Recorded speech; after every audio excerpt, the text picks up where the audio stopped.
brought to you by Nova शुद्ध घी। जब जब खाए दिल खुश हो जाए, सदियों का नोवा शुद्ध देसी घी, सपना स्वस्थ भारत का। I love ghee. Listen to her. She was चुनाव so patient आयोग when you were एक speaking. संवैधानिक ढांचा है जिसे निष्पक्ष तरीके से काम करना चाहिए, लेकिन हाल में देखने को मिला है कि ये चुनाव आयोग पूरी तरह सरकार के इशारे में काम कर रहा है, या यूँ कहें कि पूरी तरह समर्पित होकर सरकार के लिए काम कर रहा है।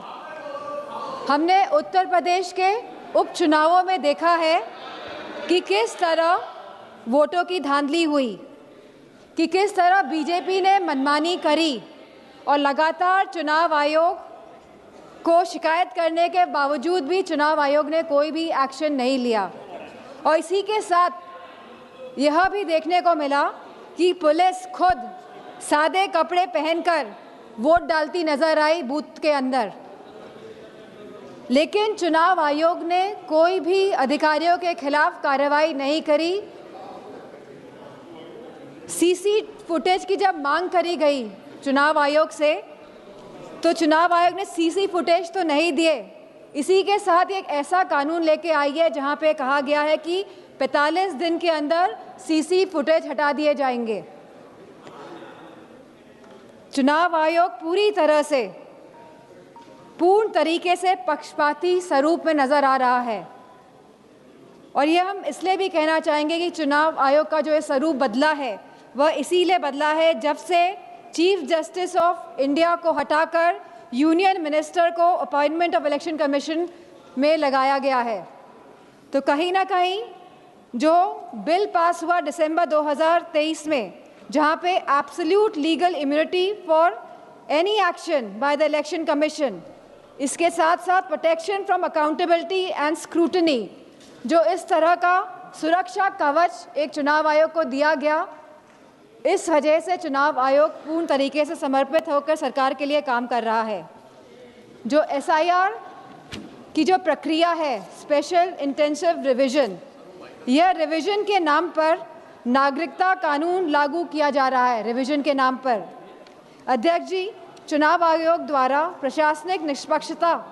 के नाम पर किया जा रहा यह कार्य हमारी नागरिकता, लोकतंत्र और संवैधानिक नैतिकता की बुनियाद पर सीधा निशाना है।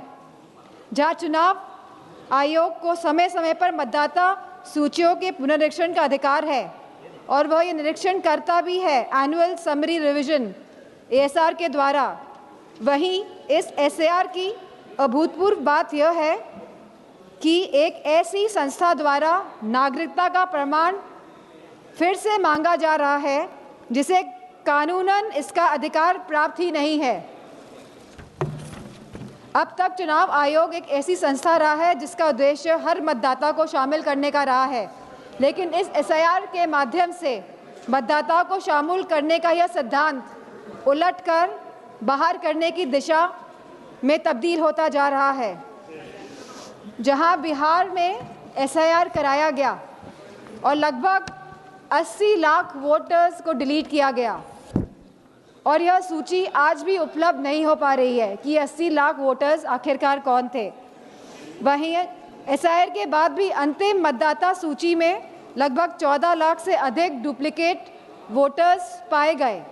और इसमें भी लगभग 3.5 मतदाताओं के दोनों वोटर ID कार्ड पर एक ही विवरण दर्ज कराया गया है। अब ये SIR की प्रक्रिया उत्तर प्रदेश में भी चल रही है, जहां BLO को कोई भी प्रशिक्षण नहीं दिया गया है, जहां लगभग 10 से ज़्यादा BLO ने काम के बोझ की वजह से आत्महत्या करी है, और वेस्ट बंगाल में भी लगभग 20 BLO ने आत्महत्या करी है। तो कहीं ना कहीं जहां इन BLO को प्रशिक्षण नहीं दिया जा रहा है और जिस तरह से ये SIR की प्रक्रिया को अंजाम दिया जा रहा है, कहीं ना कहीं ये वोट काटने वाली प्रक्रिया साबित होती जा रही है। तो हमारी मांग है कि जिस तरह सत्ता पक्ष के लोग कहते हैं कि हम बिहार का चुनाव जीते, तो अगर आप वाकई में चुनाव लड़ रहे हैं और जीत रहे हैं, तो हमारी ये मांग है कि आप CGI को वापस अपॉइंटमेंट कमेटी में इंडक्ट करें, और जो आपने सुरक्षा कवच इलेक्शन कमीशन को दिया हुआ है, आप इस सुरक्षा कवच को भी हटाएं। और इसी के साथ समाजवादी पार्टी की यह मांग है कि बैलेट पेपर के माध्यम से ही चुनाव इस देश में कराया जाए। और जिस तरह के मॉनेटरी बेनिफिट्स जब चुनाव किसी राज्य में चल रहा है आप बैंक खातों में पहुंचा रहे हैं, तो मेरा यह मानना है कि कहीं ना कहीं ये वोट जो लोग डाल रहे हैं वोट डालने में भी इसका इफेक्ट होता है, तो इसे बंद करा जाए। इन्हीं शब्दों के साथ मैं ये बात भी कहना चाहूँगी कि ये जो नागरिकता कानून है, जो ये SIR जो ये लाया जा रहा है, इसे हटाया जाए जिससे कि सही मायनों में लोगों के वोटों का अधिकार सुरक्षित रह सके।